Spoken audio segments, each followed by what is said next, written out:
మామ మీరు ఈ స్పాట్లో వెజ్ స్టాటస్ కానీ నాన్ వెజ్ స్టాటస్ కానీ ఏం తిన్నా మీరైతే అనాల్సిందే. అడ్రస్ ఎక్కడో చెప్పేస్తాను, రీల్ అయితే సేవ్ చేసుకొని మీ ఫ్రెండ్స్కి అయితే షేర్ చేసేయండి. హలో గైస్, రీసెంట్గా పెప్ 21 అయితే నా బర్త్డే అయితే జరిగింది.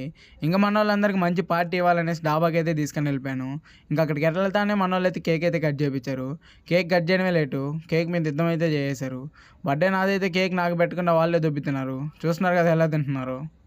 ఏండి తెలియక అడుగుతున్నాను, ఇదో బతుక చెప్పండి. కేక్ కటింగ్ అయిపోగానే మేమైతే ఫుడ్ ఆర్డర్ పెట్టేసాము. మేమైతే పన్నీర్ రైస్, కాజు రైస్, ఇంకా మష్రూమ్ రైస్ అయితే ఆర్డర్ పెట్టేసాము. అన్నీ బాగున్నాయి కానీ మష్రూమ్ రైస్ అయితే నాకైతే అంతగా అనిపించలేదు.